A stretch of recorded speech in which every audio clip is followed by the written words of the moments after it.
Mr. Wallace, someone was speculating on just how comfortable you look at this very moment. And I was wondering, is this the sort of thing that you would ever go and do of an evening, go out and hear a writer talk about his work? Well... And if so, what sort of writer would lure you out of your lair? He's playing off some stuff that we were talking about in the green room.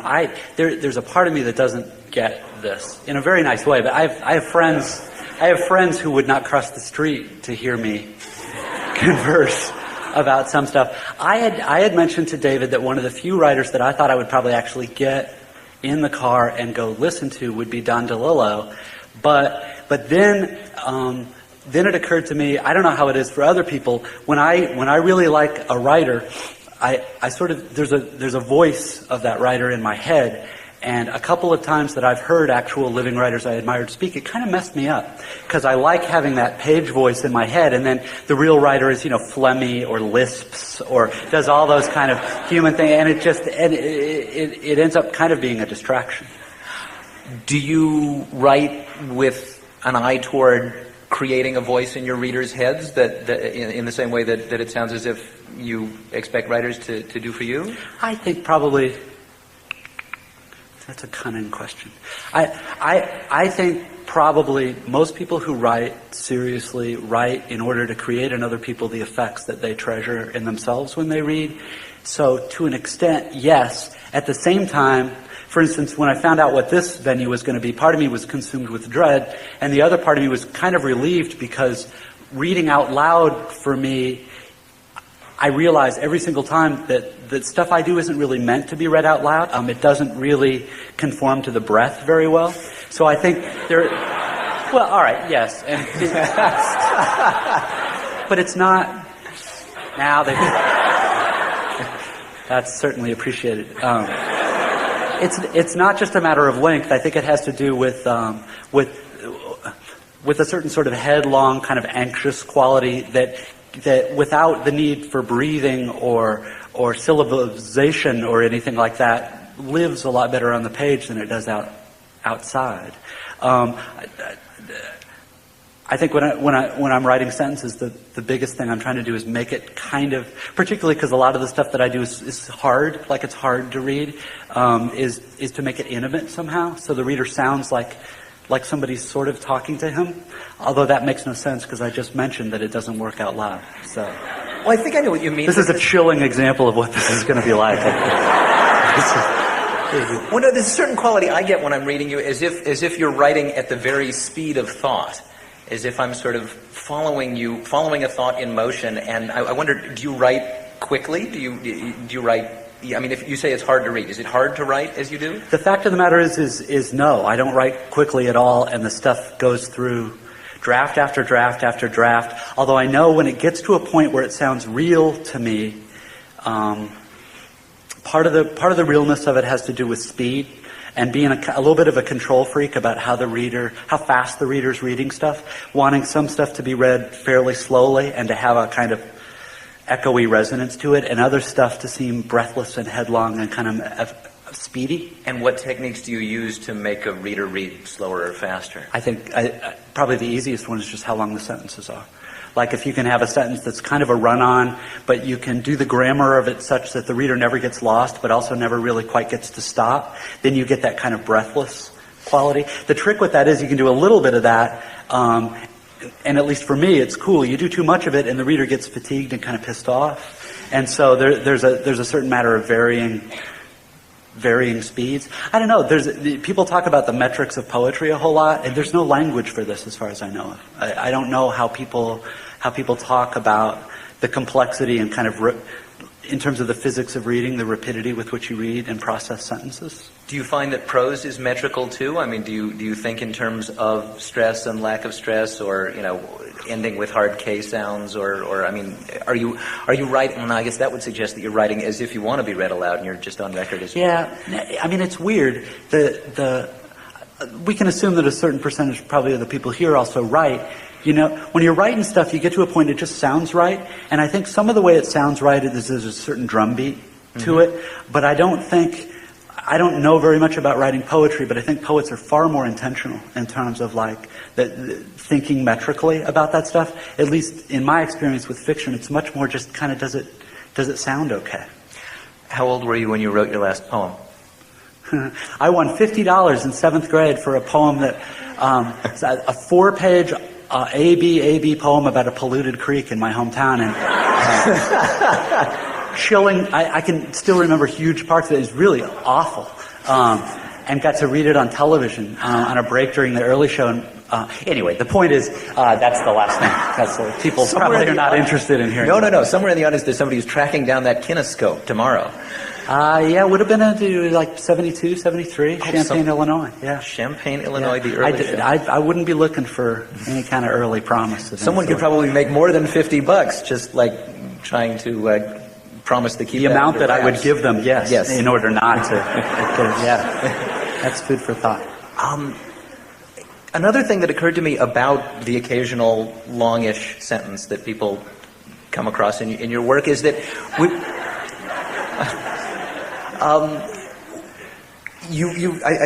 you're very aware of us as living in a media culture besieged with lots of messages and bits of information. And could it be that a long sentence is a way of keeping at bay distractions? You can't very well say, "Oh, honey, I'll be with you in a minute. Just let me finish this sentence," if the sentence has another, several hundred words to go.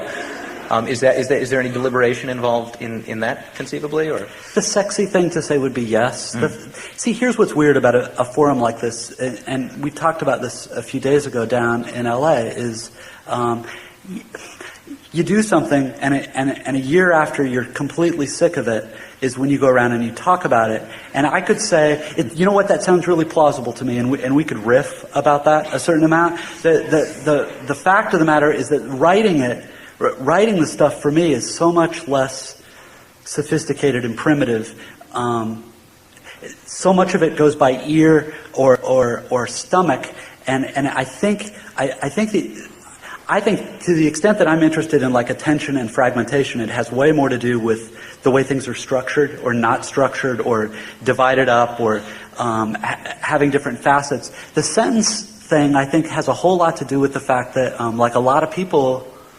This sounds kind of gooey, but it's really true. Like a lot of people who write, I started reading very young, and one of the reasons that I started reading very young is that for whatever reason I was lonely, and that one of the things that I went to books for was a relationship. Now, a weird kind. I never really thought I was talking to a person, but there was the sense of an intelligence there, or another human thing that I was communing with. And I think a lot of the stuff with the sentences, I'll grin and when people laugh about the long sentence thing. I don't think, in some sense, I don't really get it because, I've got some long sentences, but I think it's mostly, I don't know about anybody else, the way that I don't think in sentences. And what do you think in? Well, I don't know. I mean, probably some kind of not as good Joycean tumble, right? I don't think I'm very interested in reproducing the form of that the way like stream of consciousness does, but I think at least for me, I'm interested in trying to induce the feeling of that a little bit, at least sometimes, and that truth be told, when the thing about long sentences gets a big laugh, what it makes me think of is that I've screwed up. Because if the grammar of the sentence is okay, if the sentence is structured right, really the reader shouldn't even notice that it's a really long sentence. And so, probably to some extent, I'm just not doing it quite as well as I could. But it's not meant to be a stylistic thing, and I don't think I have any kind of cognitive program about it or anything. You mentioned your books being a companion of sorts to you as a lonely kid. Do you think you have a reader? But not any lonelier than anybody else. No, right? no. I mean, do you have a reader in mind out there somewhere, a lonely kid perhaps, or no? It's really strange that it's impossible to answer in a way that's going to make much sense. The answer is really both yes and no. The stuff that I do, that I really feel when I'm doing it, that I'm enjoying it and it's alive and it's urgent, there both is a feeling that I'm communicating with somebody or something, and absolutely no ideas about who or what that person is. It just feels, I guess, to me, the big difference is the difference between something that's a communication and something that's just exposition or something like that. And if somebody said that, I wouldn't have any idea what they were talking about. So. You mentioned looking back on something that you'd written a year ago, because it takes that long just to make it into print, and feeling somewhat estranged from it. Do you look back on your earliest published work and think, oh God, how am I? Do you despair of topping it, or do you cringe and think of it as juvenilia? Well, listen, you're leaving me two options, neither of which is very nice. Considering your last question was answered both yes and no, I don't really fear excluded middles. I think it depends how far back you talk about going. I don't normally go back and look at stuff once it's done, because what's the point? All you do is notice typos, or something that you could. When I do go back and look, there are usually parts I really like, mm-hmm. and then other parts where I just, that full body wince. But I certainly don't think. I think I'm somewhat old school in that I tend to think about one thing and look at one thing for long periods of time, and I just don't really think about past stuff very much. I've been going around. I'm sorry? I'm muttering. It's fine. I've been going around telling people that not only the new collection, but the story in the new collection, Good Old Neon, is mind-blowing and amazing, and that's where they should start. Really? Yeah. And I wonder, is there some place you would encourage people new to your work to get the hang of you before, hitting the harder stuff, as it were? Do you think your work should be read in the order in which it was published, or backwards, or? The thing that people say is funniest and that they most enjoy is the essay about the cruise ship. Yeah. There you go. And which was not much fun to do. And the single thing I like best is a story called Little Expressionless Animals it's in a book of short stories that I did in the late 1920s about Jeopardy. When people say, what should I read? That's the one that I shove at people. Here, read this, it's really good. That's in...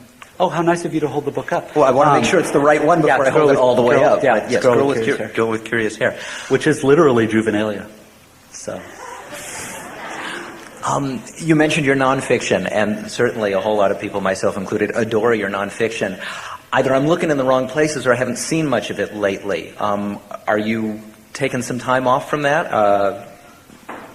I tend to do one of those pieces every year or so. I don't really think of myself very much as a nonfiction writer. I started out doing it because I was really, really, really poor in the early 90s. It's the truth. And this guy, Colin Harrison at Harper's, threw me some jobs. And then there was the pesky matter of this book of stories that I'd signed a contract for and kind of had then to work on. I've got something coming out in a magazine that I won't even say what it is in a couple months, and I'm supposed to do another piece of nonfiction later this year. But who knows? So. Have you signed any other book contracts that might result in material that we can keep an eye out for? No, I think at some point there's going to be a book of nonfiction when there's enough stuff. But after that, who knows? This may be it. I may be all done. It's what I say after every book. Well, I hope you say it after many more. Mm-hmm. I wonder, here's a whole lot of people whose number I won't invoke because it might make you less comfortable instead of more. But here's a whole lot of people to whom your work obviously means something. Do you think we're in a good moment for the reading of ambitious writing right now, or not? This was what caused trouble in LA. My personal opinion, first of all, dying doesn't mean has no viability, has no interest.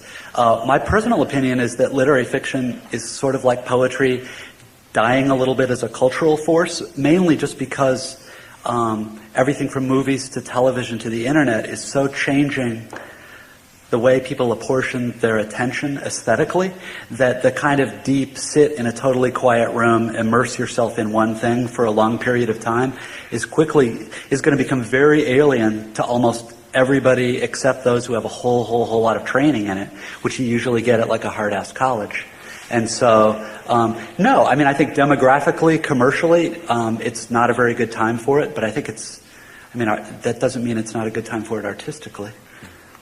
Does that make any sense? It makes a lot of sense. And this is people got very upset about this answer a few days ago. So I don't mean dying in terms of it's worthless or it's no longer relevant or anything like that. I just think every year fewer and fewer people are interested in it. Speaking of hard-ass colleges, you teach in one. And I wonder, your writing seems so much your own and nobody else's. I wonder, are you a good teacher? How do you go about, I mean, do your students try to write like you, and do you have to spank them and say, no, don't do that? Make these sentences longer? Yeah. No, yeah. Does it come naturally to you? I'm not a great teacher. I'm pretty good. I started doing it in grad school. Actually, I really like it, mainly because it sounds like a bromide, but I learn more in every single class than the students do, partly because having to articulate something to somebody who doesn't necessarily get it right away is the best exercise in the world. For my this whole creative writing, teaching thing, my opinion is that how good a teacher you are has very little to do with how good a writer you are. It has a lot to do with how good a reader you are, and how well you're able to read the student and sort of how to handle the student.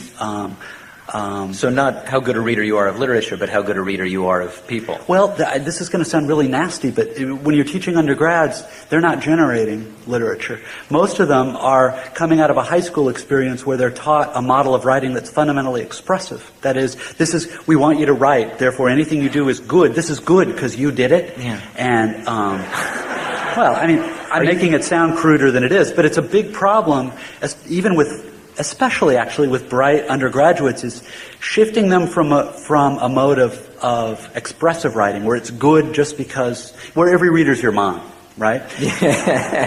To communicative writing where you assume this is a busy adult with her own interests and her own time commitments. How are you going to make it worth it, for this person to read your stuff? You can start talking about that as early as you can freshman comp. And my experience is it is a heavy head trip student. To students is actually the terror of suddenly realizing that, it's not good just because I did it. And the reader isn't necessarily automatically interested in what I'm interested in, and how in fact am I going to make this interesting? It's actually, as a discipline, it's really, really, really interesting. Did you have a teacher who broke that news to you at some point in college or any other time? Yeah, that's a really good. My mom. Well, both my parents are academics, and my mom taught lit classes, and Mom was a very tough reader of my stuff all the way back in high school. I had the typical 80s experience of coming into a good school and being Mr. Hot you-know-what in high school, and then getting, the C's and the D's and whatever. I didn't have teachers who wrote a lot of stuff on my papers, but I did have teachers who would let me come in to their offices, and once, I was done having my hysterics, they would kind of explain to me that, we maybe don't need 2 pages on this one tiny small, this is boring to another person. It never occurred to me. Well, all right, there's a certain irony if you...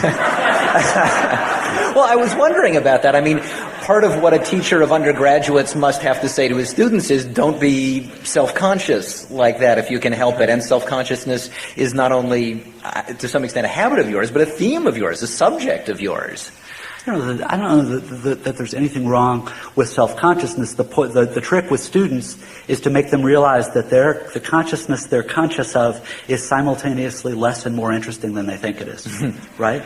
The 2 lethal kinds of students are the paralyzed ones who think anything they could have thought up has no interest to anybody else. And then there's the other side who thinks that the very fact that they had it, they are literally unable to imagine a reader not being as entranced with their stuff as they are. And you know what? Both types of students, some of whom make good writers after a few years, require a very delicate kind of combination of bedside manner and boot in the ass. Which kind were you? It's a really good... I was a weird blend of both and continue to be, I think. A critic I like, Laura Miller, has a piece about you in the Salon Guide to Contemporary Literature, where she calls you a noticing machine because you're very aware of the minutest particulars of a lot of scenes that you write, not just who's in it, but where they are. And I just wonder, is this something that you consciously have to turn on when you're writing a scene, or is this something you couldn't turn off if you tried?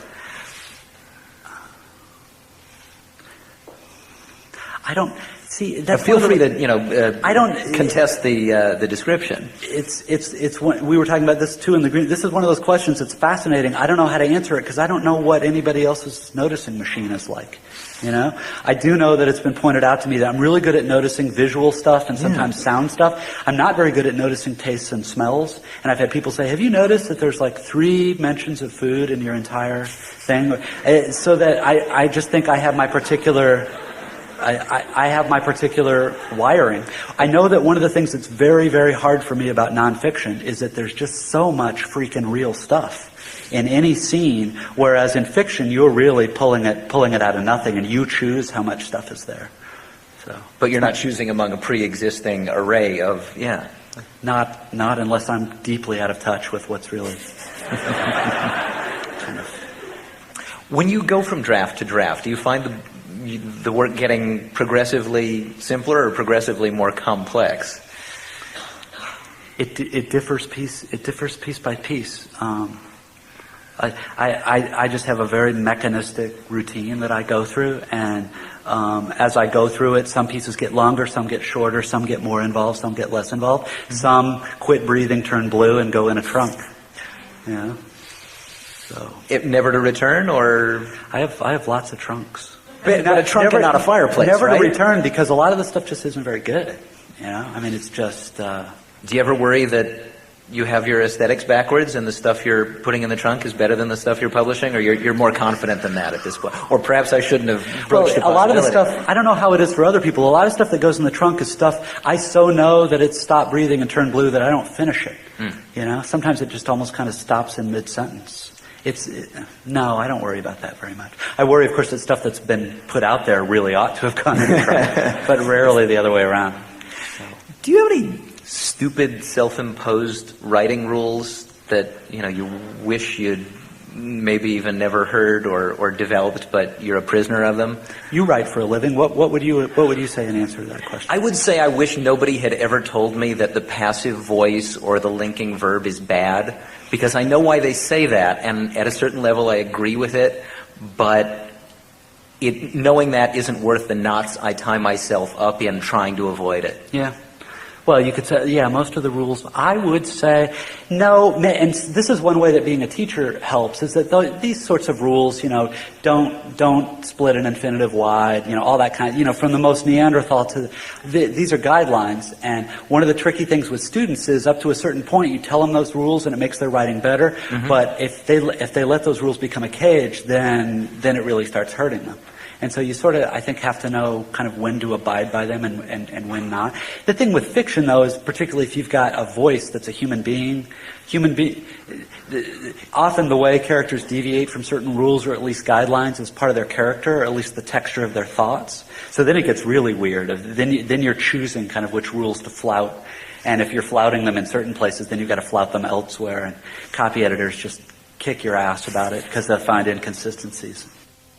You're listening to David Foster Wallace in conversation with David Kippen. This is City Arts and Lectures. Do you have to do a whole lot of log rolling with copy editors even now in the publishing process, or do they pretty much give you your head? I've had magazine ones I tend to have a harder time with because magazines have house styles. Mm-hmm. And for instance, there will be a comma between two independent clauses, and sometimes things then can get ugly. Having been with the same editor in the same house for a few books now, I mean, right now, the copy editor for Oblivion made the book better, which is, from a writer's perspective, that's like a dream copy editor. Can you give an example of a query that improved the text? Oh, yeah. Here you didn't use a comma, and then 4 pages later in the identical situation you did. Is this intentional, or is this a screw-up? Which, that's the big thing, the diplomatic query. Not just the red pen, like changing it around, which just, but the query. And really, when you do eccentric stuff and you're messing around with all these rules that nobody cares about but you, the big thing is just consistency, and there's certain stuff you can't see. And she found clunkaroos, sentences that are just kind of dead. Or you're repeating the same word in 3 consecutive sentences and you weren't aware of it. It's not very sexy, but you appreciate it when somebody finds this stuff for you. Other than critics. like before the thing comes out. Can we talk about endings for a minute? Like, what's an ending that you love? What are you after when you try and bring something to a rounded close? I mean, because it occurs to me that I find at least two specific kinds of endings in your work. There's the end of the Suffering Channel, the last story in Oblivion, where you're sort of ending on a note of suspense, where what's about to happen is maybe as significant as what is happening at that particular moment. And then there's the ending of the aforementioned Good Old Neon, which I get vertigo just thinking about. Flies up its own bottom, kind of. Yeah, if you will, in a very cool way.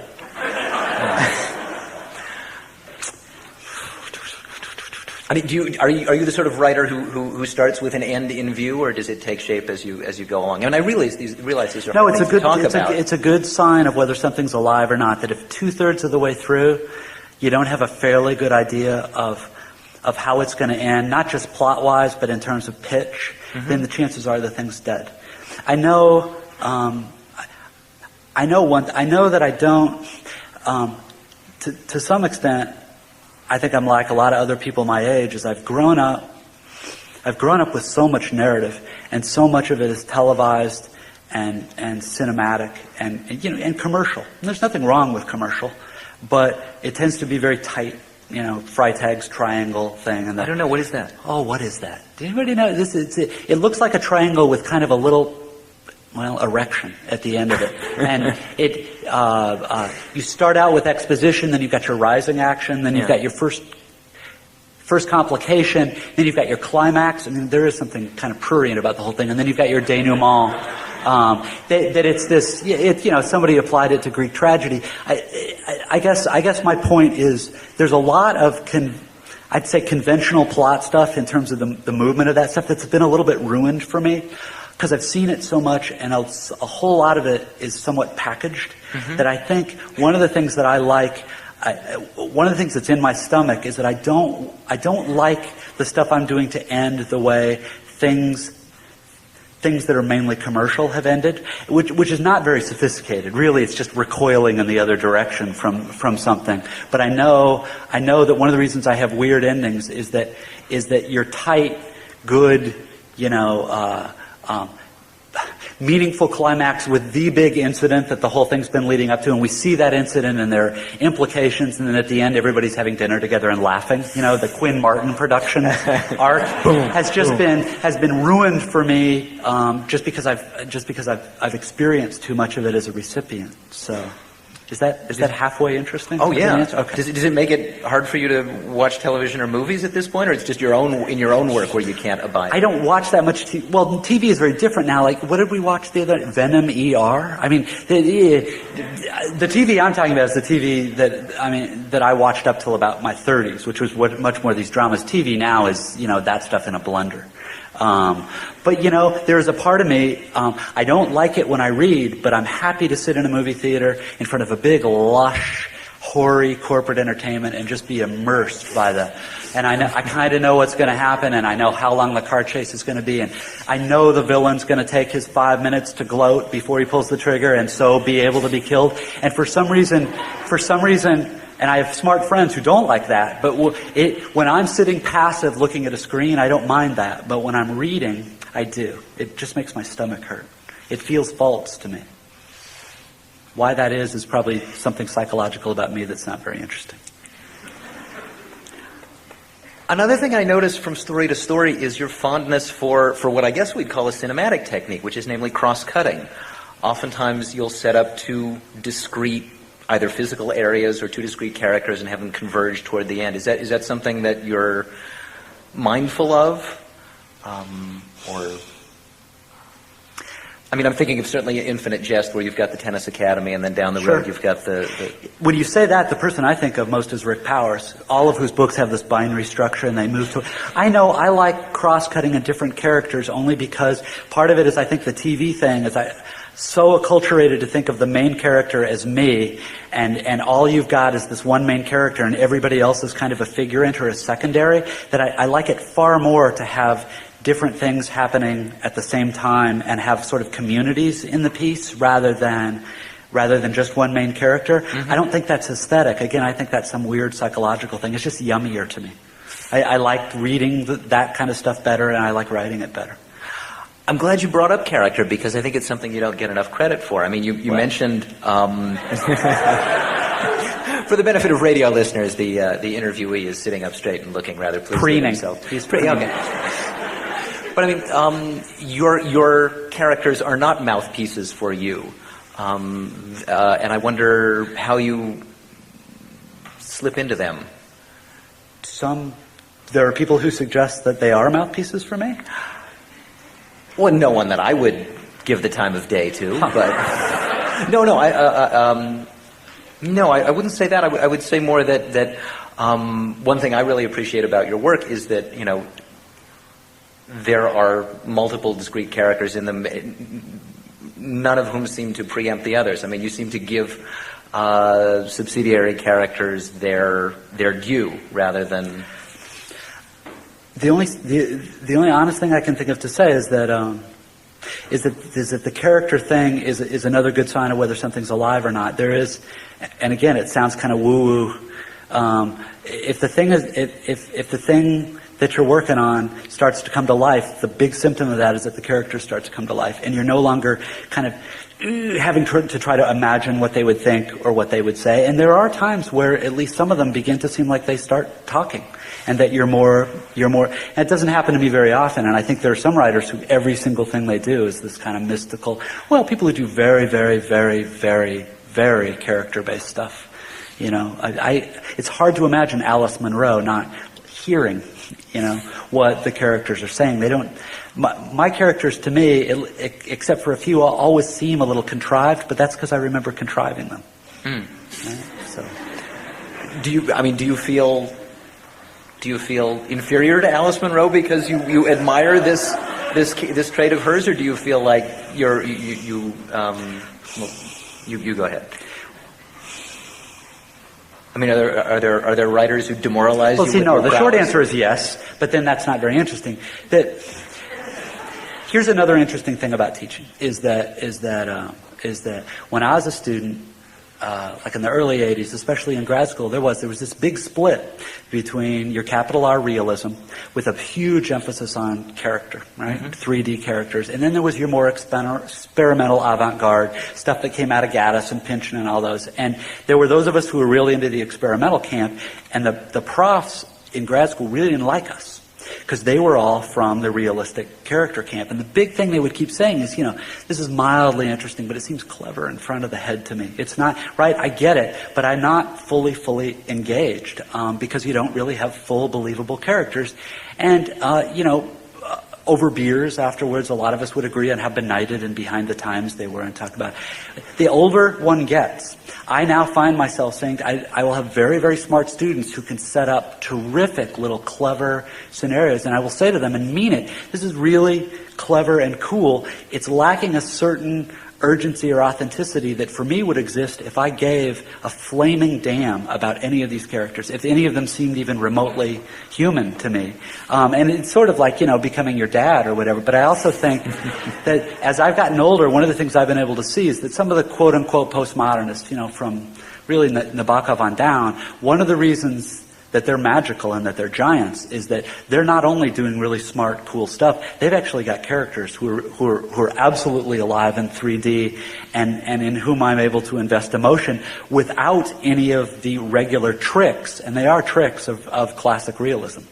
That is, and probably everybody else knew this, but it didn't occur to me for a long time that postmodernism wasn't cool because it was like, oh, look, here are all these games we can play. It's like, look, here are certain games we can play that are actually going to do the most fatal thing. It's going to remind you that you're reading words on a page, and we can still knock your damn socks off, right? We can still have you cry at the end or feel suspense or whatever. It would be embarrassing to admit to you how old I was before I finally kind of got that. Right? So though I will never do anything even remotely like what Alice Munro does, there is a part of me that looks with dropped jaw at somebody who has the ability in a few pages to sketch a character that I can almost, you know, I can smell her perfume. You know, it seems to me an absolute kind of magic. So That's the longer version of yes, I feel inferior. As you experience the process of gradually becoming your dad, do you find your work changing under you? Not really. I think the stuff that I keep working on seems more to me now to be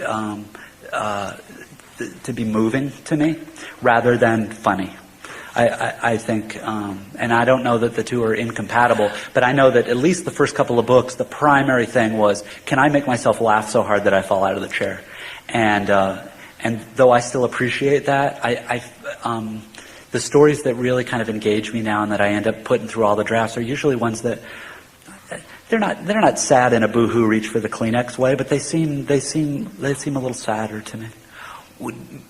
Don't you also find that a lot of times with a writer who is unmistakably smart and or funny, that there's an assumption that they may be, to some degree, I don't know, cold, heartless, all the stupid adjectives everybody always throws at Kubrick, that pre-exists whether or not they are emotional or not? I mean, don't you find that people sometimes assume that if you're smart you can't write a sad book, or that if you can put a reader on the floor with helpless, crippling laughter, that you can't possibly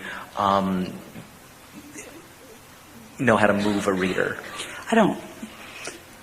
For me, I think mostly as a reader, I don't know that it has too much to do with smarts or funniness. It has to do with technique.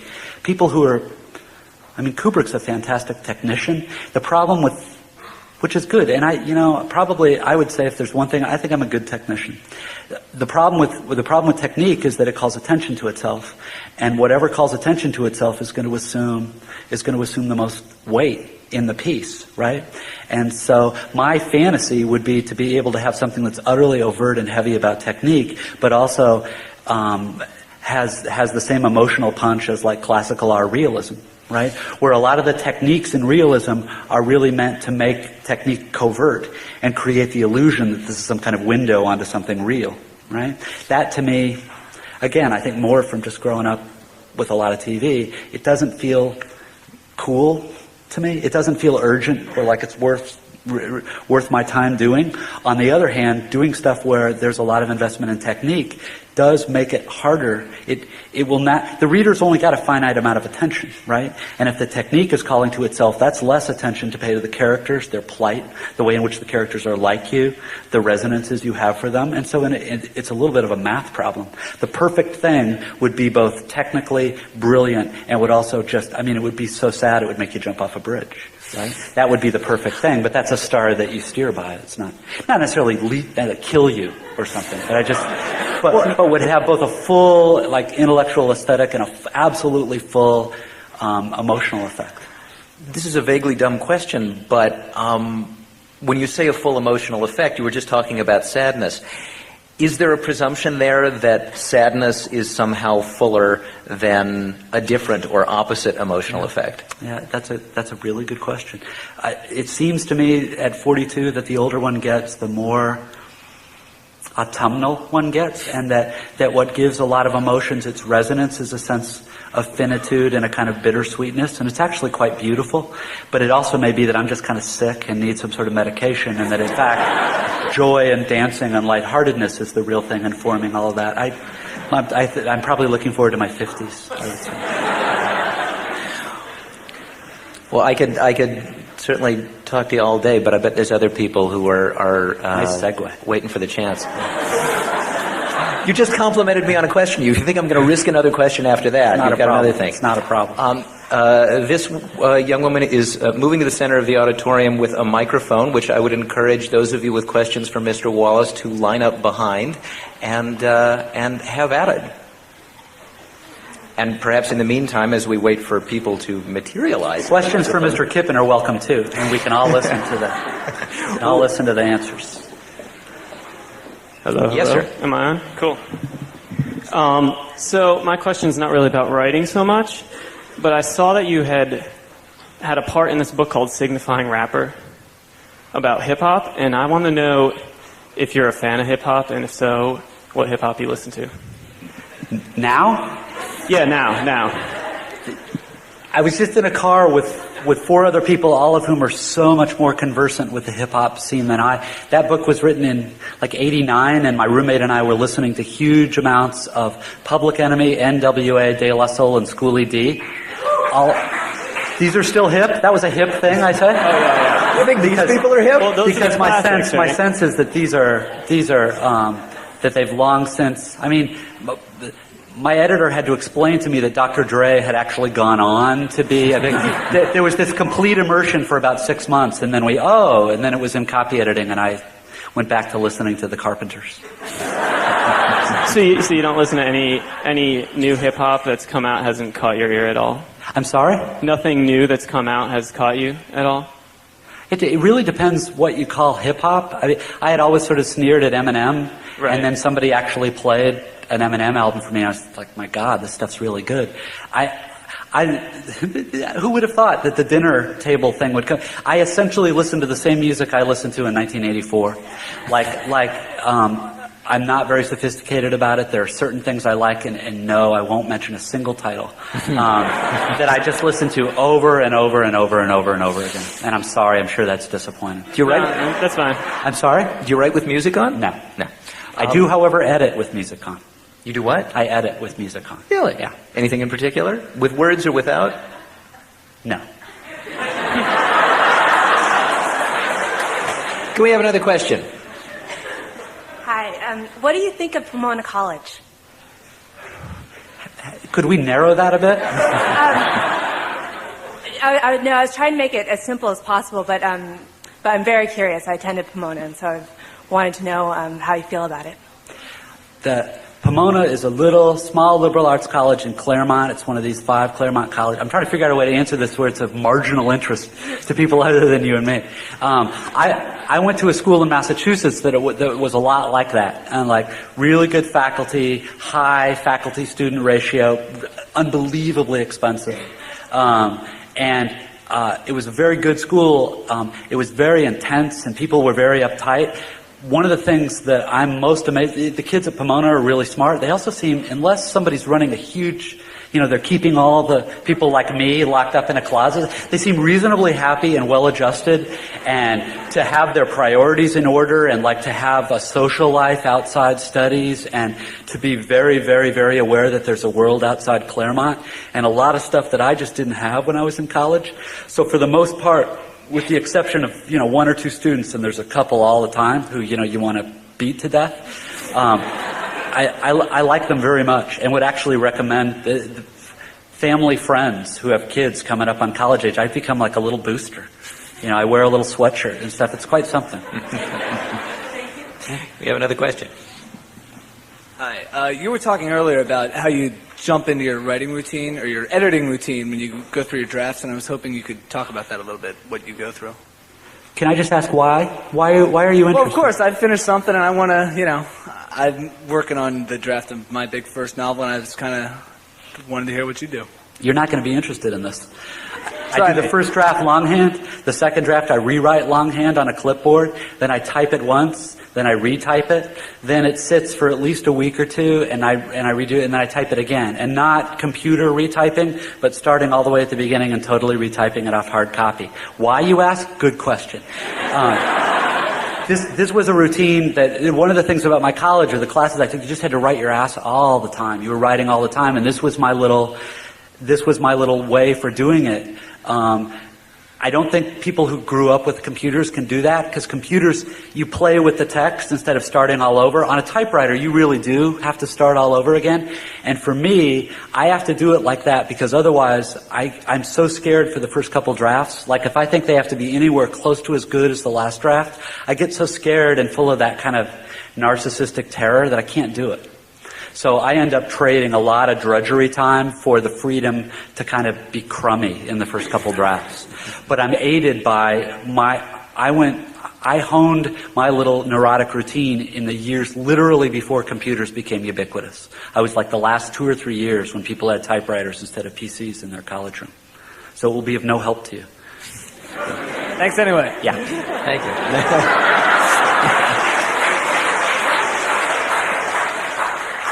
So Since you've talked about a bunch about reading, I was wondering whether you at all suffer from anxiety of influence of things you read.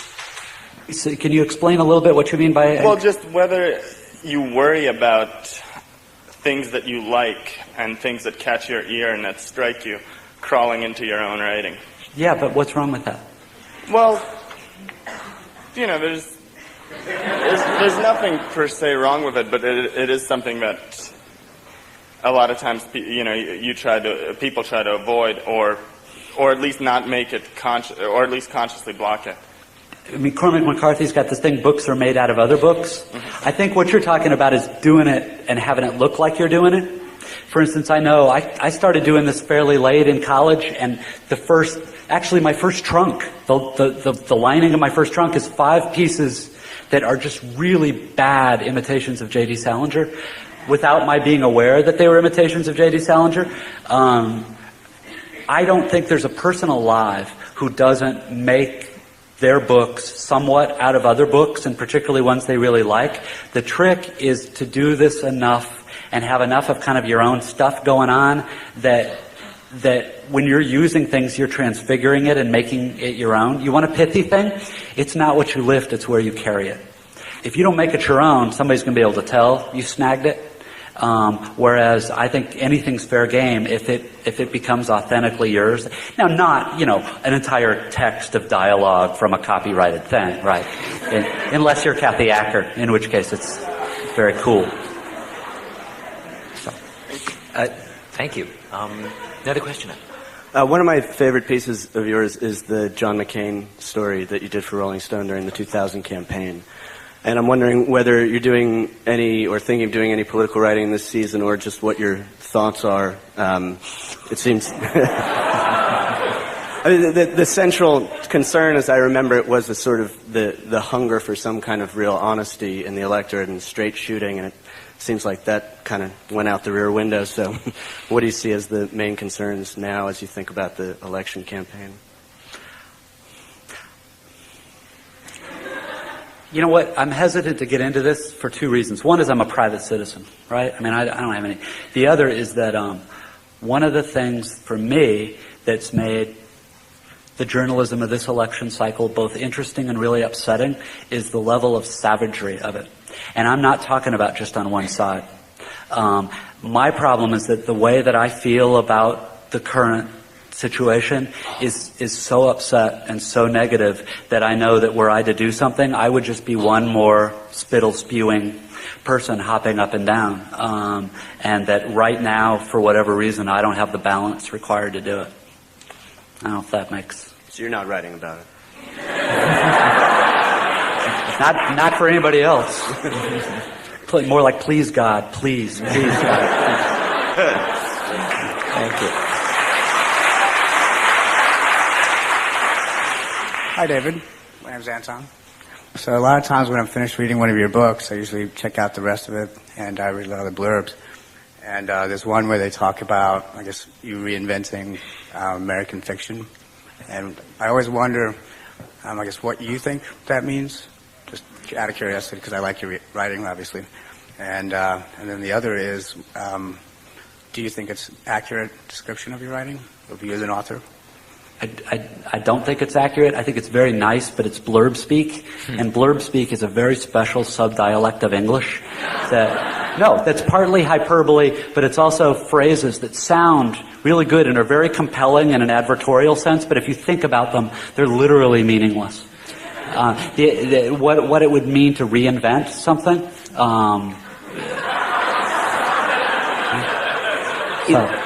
But far preferable to savage, meaningless phrases. Right? Thank you. Another question. I'm basically up here because I want to hear my voice on the radio later, but just to be quick, since we're at the end, do you have anything to say about Joyce, since we're at the centennial now?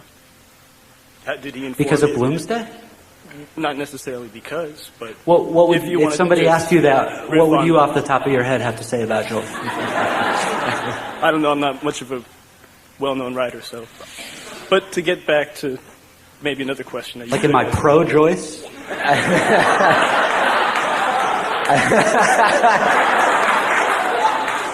That was the sound of Mr. Wallace. Yeah, that was the thumb. That was Yeah. the Roger Ebert thumb. But perhaps another way of putting the question is, how would you like your readers to celebrate the 100th anniversary of your death?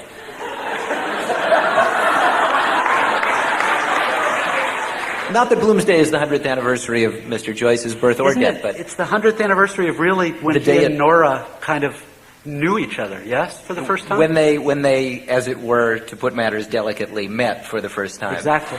Where they didn't sleep head to foot once. Yeah.